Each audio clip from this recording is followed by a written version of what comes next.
एक लफ्ज़ डिस्कस किया था या एक पॉइंट डिस्कस हुआ था वाटर टेबल के हवाले से, और ये बताया था ये वेरिएबल है। याद रखिए कि वाटर टेबल से नीचे जितनी भी जगह है जहाँ पानी मौजूद है, जो पानी का ज़ख़ीरा है, वो एक्विफर कहलाता है। ये उसी का ही दूसरा आप कह लीजिए नाम है।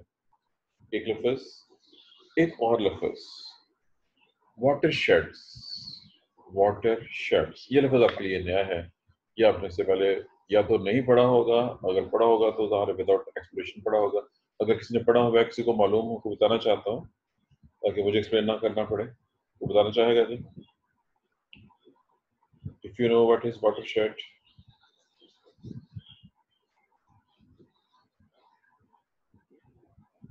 क्लास सो रही है। ये वो बिल्कुल वही स्टेटमेंट है जी जो किसी ने पाकिस्तानी कौम के हवाले से कहा था, कौम सो रही हार्ट मत बजाए। तो यहाँ भी कुछ ऐसा ही है जी, क्लास सो रही है, सवाल मत पूछें। चलें नोट और कीजिए। मैं एक नाम ले रहा हूँ, ये नाम आपको सुन के याद आ जाएगा, आप इस नाम से वाकिफ है। नाम है दरिया चनाब। सब नाम सुना हुआ है? इसका तो पता है कम से कम कि नहीं? यस सर पता है। चलें शुक्र है जी। दूसरा नाम है दरिया रावी। ये भी सुना हुआ है सबने? जी जी सुना हुआ है। मेरा ख्याल है कम से कम 90% लोग ऐसे होंगे जो शिवपुरा से लाहौर गए हों या लाहौर से शिवपुरा आए हों और उन्होंने दरिया रावी देखा हो। कोई ऐसा बच्चा तो नहीं है जिसने अभी तक दरिया रावी नहीं देखा? जी, पूरी क्लास में कोई ऐसा स्टूडेंट इस वक्त जिसने अभी तक दरिया रावी ना देखा हो?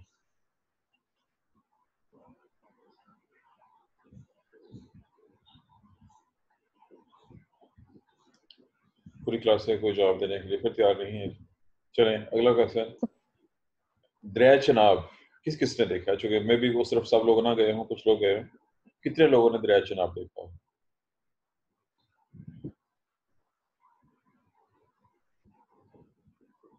कोई एक जिसने देखा हो वही बता दे भाई। अगर आप मोटरवे के जरिए या जीटी रोड के जरिए शिवपुरा से गुजरांवाला, गुजरात, जेलम, पिंडी या मोटरवे के जरिए इसी रास्ते से आगे गए हों तो श्योर है कि आपने जरूर दरिया चनाब देखा होगा जी। यस सर देखा है। जी समीन का जवाब आया जी, देखा है। और कोई जी? और कोई स्टूडेंट जिसने दरिया चनाब भी देखा? चलें अगला क्वेश्चन है। ये वो क्वेश्चन है जो इकोलॉजी से रिलेटेड है, प्लांट इकोलॉजी, जो आपने चौथे सेमेस्टर में पढ़ी हुई है। मैं दो नाम बोलने लगा हूँ, आपने बताना है ये क्या है। एक नाम है जी बारी दोआब और दूसरा नाम है रचना दोआब। क्या आप बारी दोआब और रचना दोआब के नाम से वाकिफ हैं कि नहीं? दोआब क्या होता है? खाली यस दोआब? सर। जी समीन का जवाब है यस। और क्लास से बाकी लोग जी? कक्षा है क्लास में कि नहीं? जी सर पढ़ा हुआ है ये। जी पढ़ा हुआ दो है। दरियाओं के दरमियान वाली जगह आई थिंक। जी बिल्कुल, आई थिंक नहीं बल्कि श्योर कि ठीक है, आपका जवाब दुरुस्त है। अमीर रजा, ये दो लोग हो गए जो, और कोई जो क्लास में से बाकी लोग भी हैं जी? और मुझे आज फिर वो कहाँ चले गई है, कक्षा नजर नहीं आ रही है। निम्रा है कि नहीं है? सर कक्षा की खाला की डेथ हो गई है, वो 2-3 क्लास में नहीं आएगी। कहाँ कैसे? सर अभी डिटेल तो नहीं पता चली, बस इतना ही पता चला, उसने कहा मैं जा रही हूँ अभी। चलो फिर जो हमारा क्वेश्चन चल रहा था जी, चूंकि दो बच्चों ने कम से कम जवाब दे दिया है कि दो दरियाओं के दरमियान वाली जगह दरिया रावी और दरिया चनाब के दरमियान जो जगह है, ये उर्दू का जो हम लफ्ज़ बोल रहे हैं दोआब, रचना दोआब, रावी और चनाब के दरमियान में, और दरिया ब्यास और दरिया रावी के दरमियान में बारी दोआब उसका नाम है।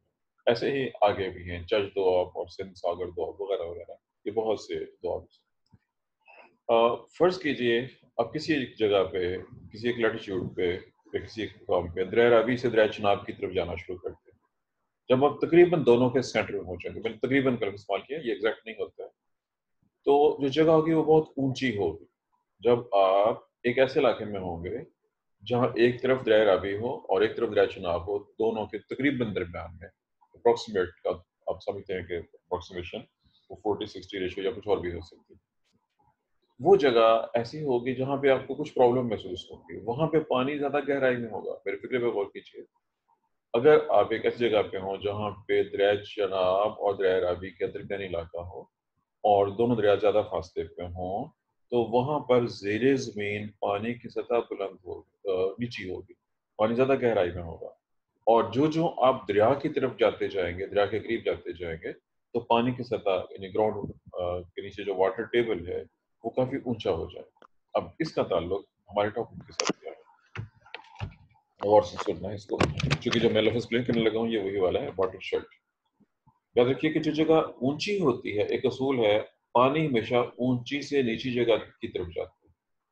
नीचे से पानी ऊपर नहीं जा सकता। पानी ने हमेशा ऊपर से नीचे की तरफ आना है। अभी कल जो हम बात कर रहे थे कि पानी पहाड़ी इलाकों से मैदानी इलाकों में और फिर ऑनवर्ड मैदानी इलाकों में हायर बालाई मैदानों से ज़ेरी मैदानों की तरफ जाते हैं। आज जो पॉइंट है थोड़ा-सा मुश्किल है चूँकि ये अगर आप के सामने मैप ना हो, जो कि प्रॉब्लम होती है क्लास में जब हम क्लास डिस्कस कर रहे होते हैं चीज़ों को विदाउट आमने-सामने और ब्लैक बोर्ड के बगैर पढ़ाना खासा मुश्किल काम हो जाता है।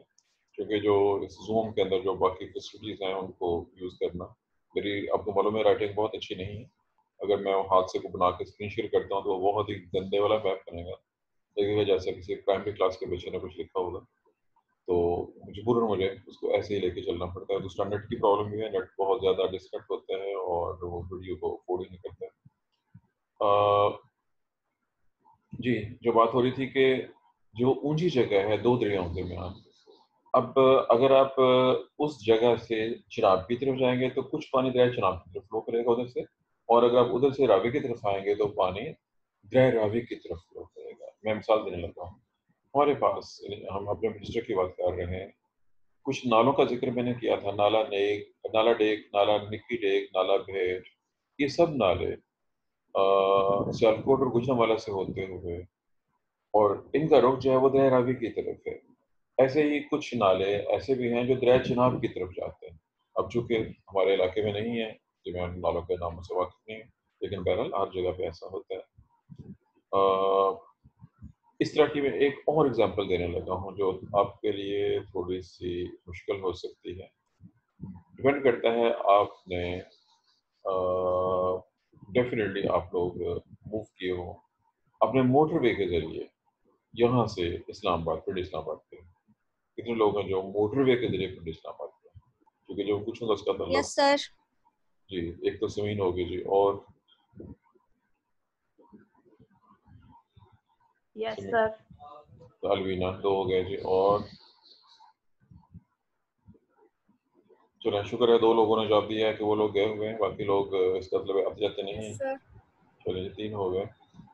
चलें अब यहाँ से मोटरवे के ज़रिए पिंडी इस्लामाबाद जाते हुए एक सबसे अहम या सबसे मशहूर जगह, बहुत ही अहम जगह वो है जी कलर कहार और साल्ट रेंज।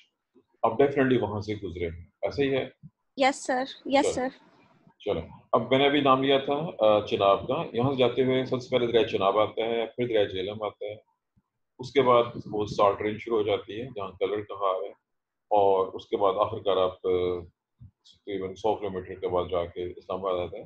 रास्ते में कलर कहार से आगे जाते हुए, जब आप कलर कहार से इस्लामाबाद की तरफ जा रहे होते हैं, तो रास्ते में छोटे-छोटे 3 ऐसे दरिया आते हैं, जिन पे बाकायदा नाम लिखा हुआ है, जिन पे बाकायदा मोटरवे वालों ने खुद उनके दरियाओं के नाम लिखे हुए हैं। किसी ने वो दरिया देखे हों, किसी को उनसे किसी दरिया का नाम आता हो। Sir, exact याद नहीं है नाम. कोई थोड़ा बहुत इशारा। Sir नहीं भूल गए. चलें, मैं बता देता हूँ। और अगरचे वहाँ पे 3 का तो नाम लिखा हुआ है, एक तो ऐसे भी हैं जिनके नाम नहीं हैं, जो सबसे मशहूर है, जो सबसे बड़ा है। मशहूर इस लिहाज से कि वो ज़्यादा बड़ा है और उसका नाम है दरिया सोअन। इन वहाँ पे जो दरियाओं के नाम लिखे हुए हैं मोटरवे वालों ने भी और ये नाम और भी जगहों पे मे बी जीटी रोड पे भी ये नाम कहीं किसी ने देखे हों, लेकिन जीटी रोड से चूँकि मुझे बहुत अरसा हो गया गुज़रे हुए, इसलिए मुझे याद नहीं है कि वहाँ पे भी नाम हैं कि नहीं है। बहरहाल सबसे बड़ा उनमें दरिया सोअन है। अब अगरचे वो इसी नाम से मशहूर है दरिया सोअन रिवर, अगर हम ज्योग्राफिक डिटेल में चले जाएँ तो उसको दरिया कहना कोई इतनी अच्छा नहीं होगा। वो रिवुलेट है, वो दरिया नहीं है, वो एक बहुत बच्चा-सा दरिया है, बहुत छोटा-सा दरिया है। याद रखिए जो नदी जिनको हम नदी नाले कहते हैं, वो भी असल में बहुत छोटे दरिया होते हैं और उनको रिवुलेट सी कहना चाहिए, छोटे साइज़ के। उनकी गहराई भी ज़्यादा नहीं होती है, उनमें पानी की मिकदार भी बहुत थोड़ी होती है, और कुछ ऐसे हैं जो सारा साल फ्लो नहीं करते, किसी खास टाइम में ही फ्लो करते हैं, जबकि जो मुश्किल और बड़े दरिया होते हैं वो मुसलसल फ्लो करते रहते हैं।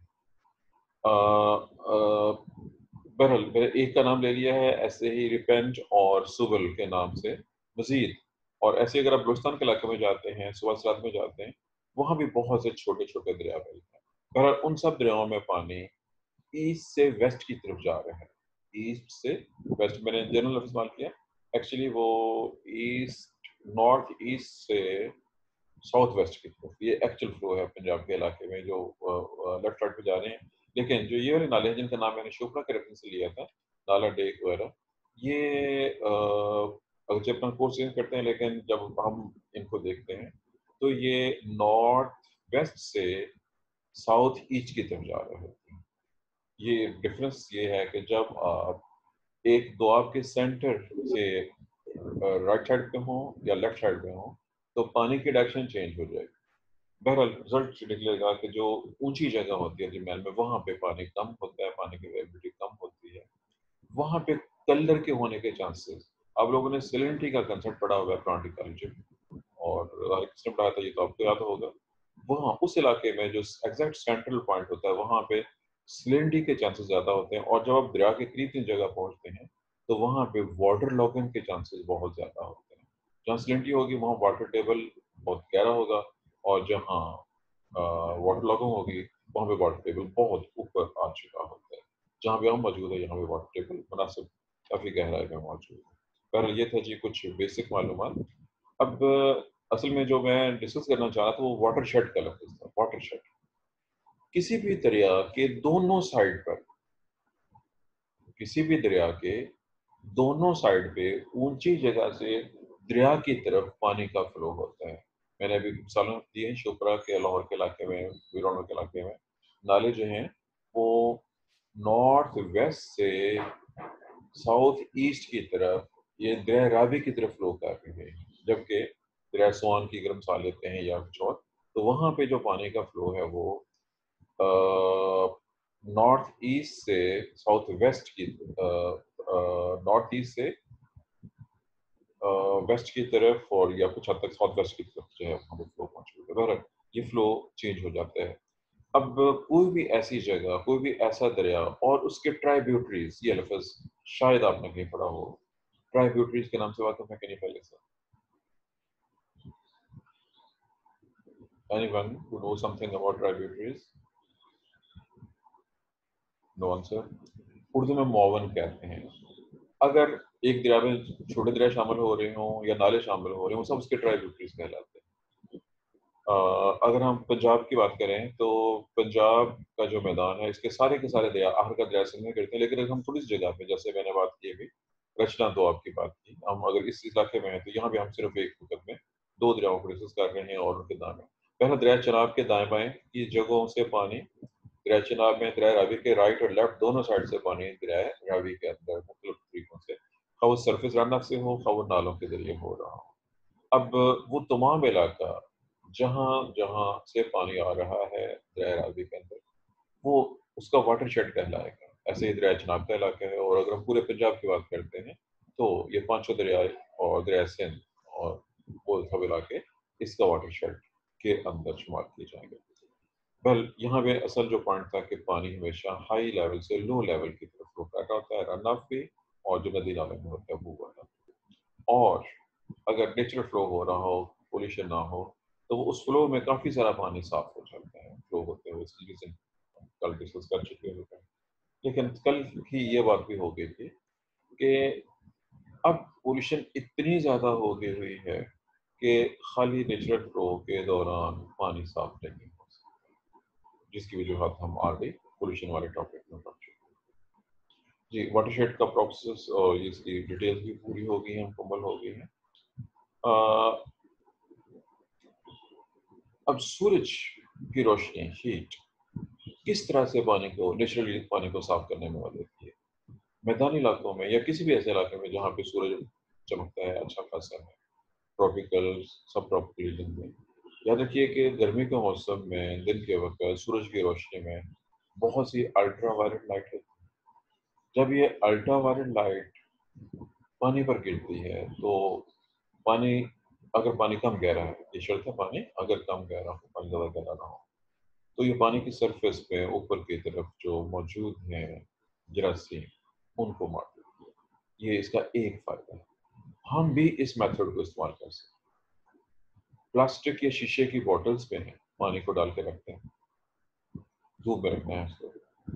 कम से कम धूप इतनी हो कि पानी का टेम्परेचर 30 डिग्री सेल्सियस की रेंज में आ जाए, तो तकरीबन 5-6 घंटे के अंदर जरासीम मर जाएंगे। बोतल बहुत बड़ी नहीं होनी चाहिए, छोटे साइज की बोतल हो ताकि पानी के अंदर जो है वो लाइट, सनलाइट और यूवी लाइट पहुंच जाए और उनको मार डाले।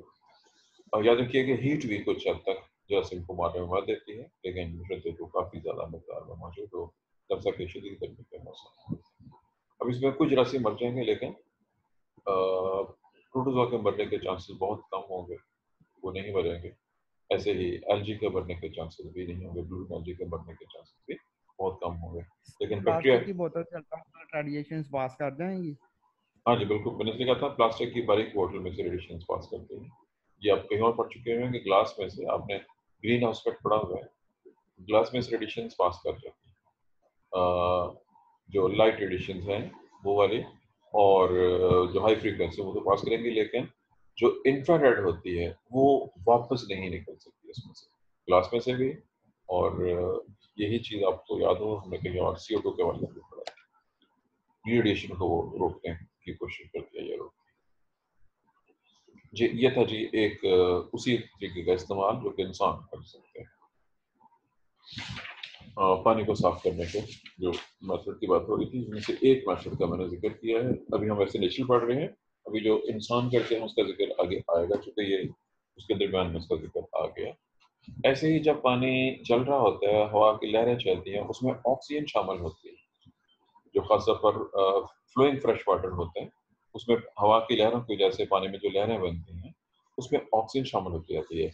ऑक्सीजन की मौजूदगी में एनएरोबिक बैक्टीरिया मर जाते हैं, ये भी नेचुरल है, और हम इसको भी यूज़ करते हैं जब हम आर्टिफिशियल या मैन मेड सिस्टम की स्टडी करेंगे, तो उसमें भी आप देखेंगे कि हम इस चीज़ को भी इस्तेमाल करते हैं पानी को साफ करने के लिए, जो नेचुरल प्रोसेस है। ऐसे ही नेचर भी कुछ चीज़ें जो कर रही होती है, हम उन सबको यूज करेंगे, जैसे कि अभी हम अगले टॉपिक की तरफ जाने वाले हैं, और वो होगा वो मेथड जिसकी वजह से हम साफ करते हैं पानी को, मैन मेड कह लीजिए।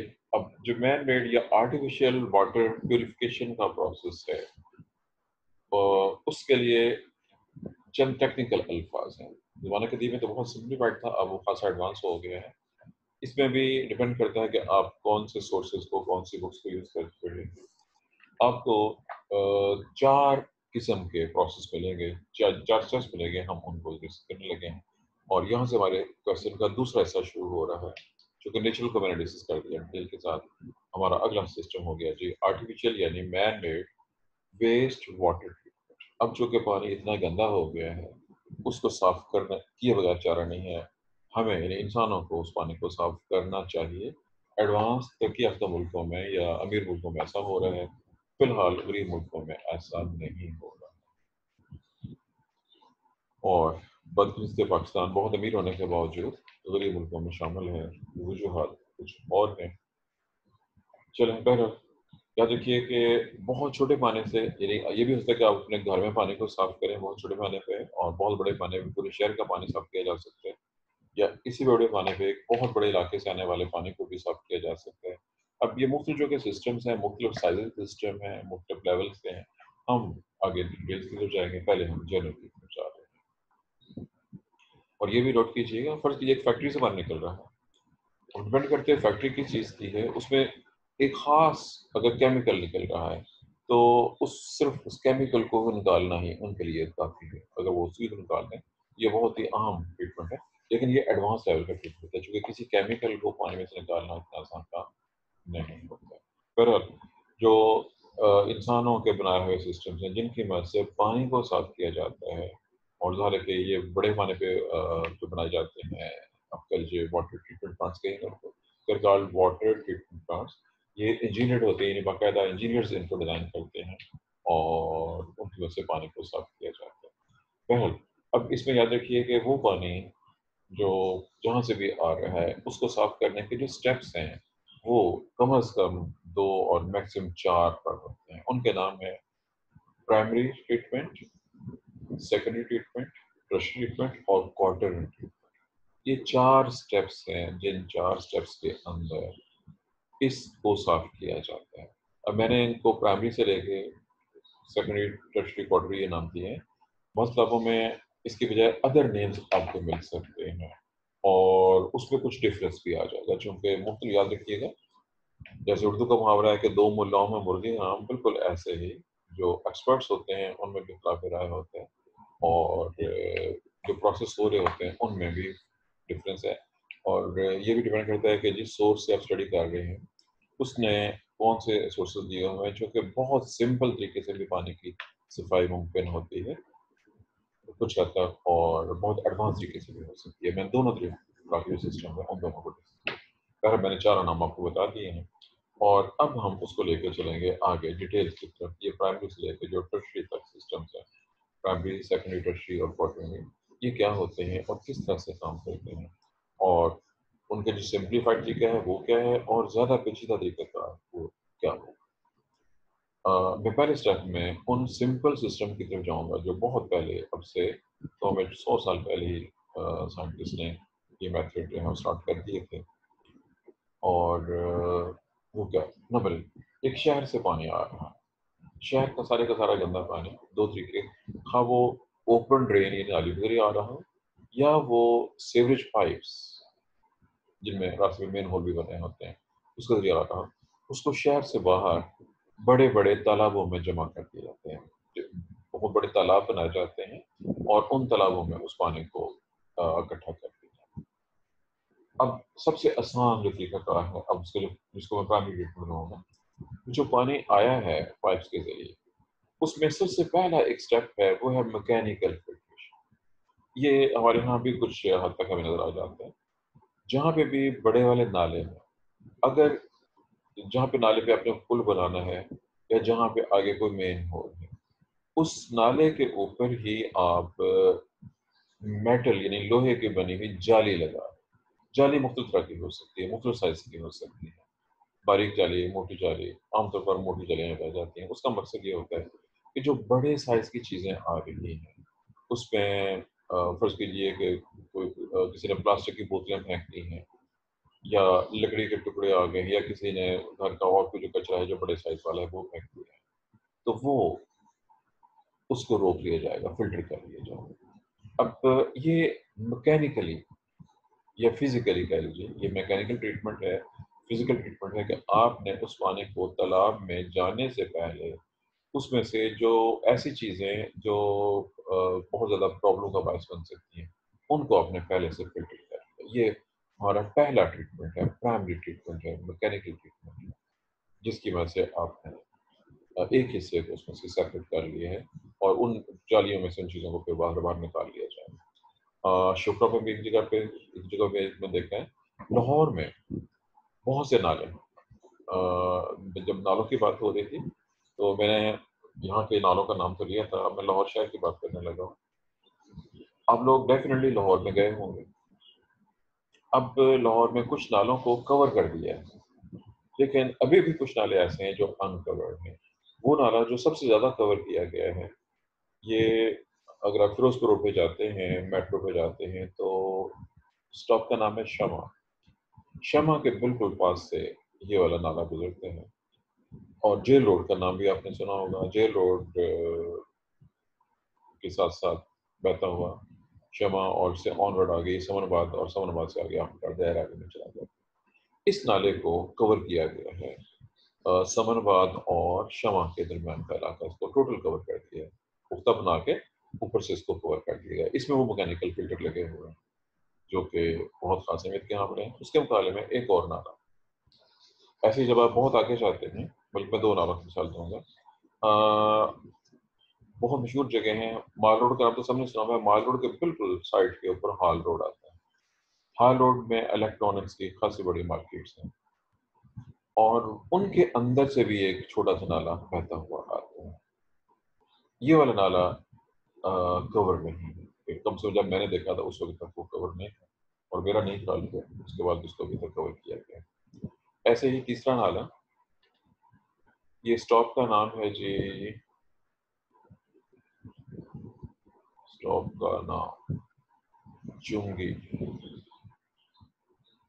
जहाँ तक मुझे याद आ रहा है कि वो चुंगी से आगे जाते हुए चुंगी गाजी,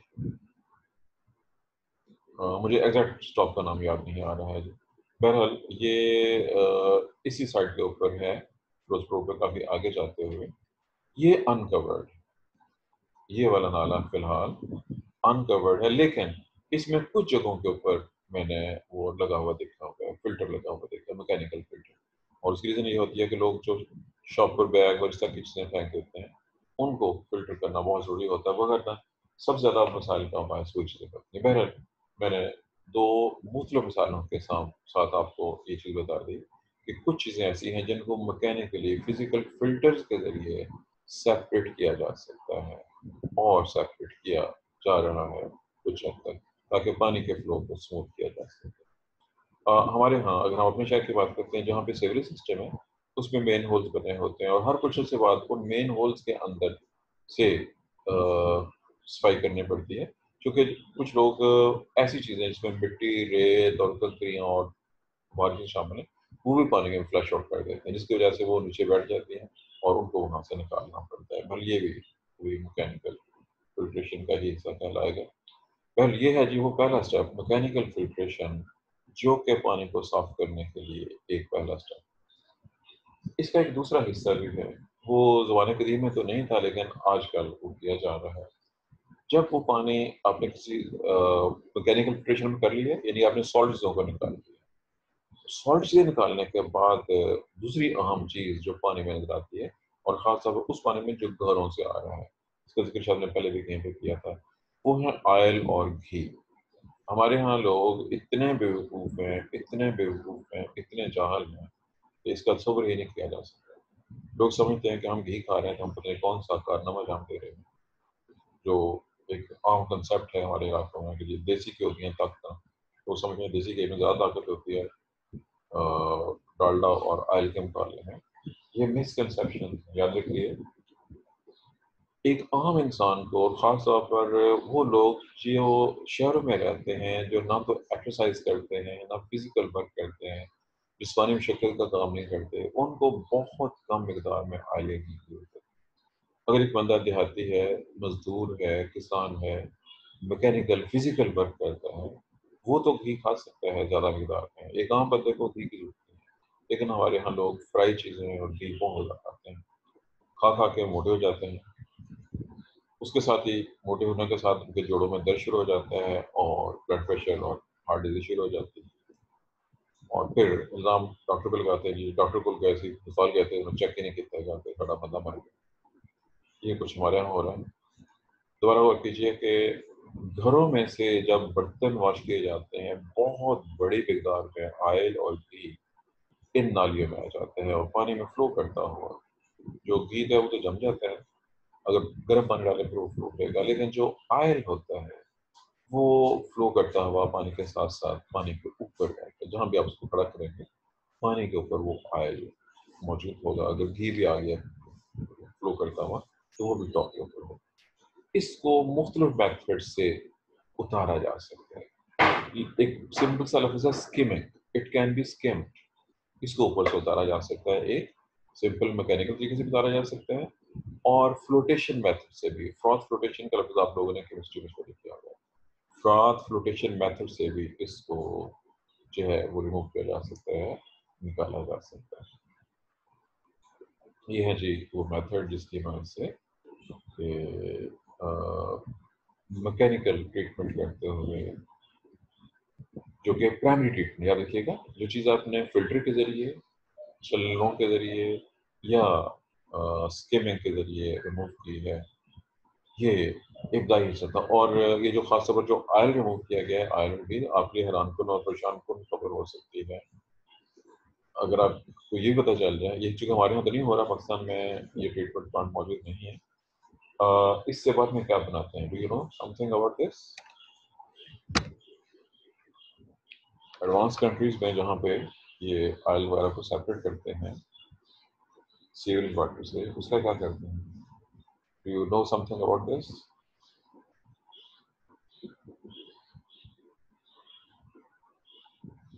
क्लास हो रही है जी, और मत बजाएं। चलो कोई बात नहीं, सोते रहें, जो सोता है वो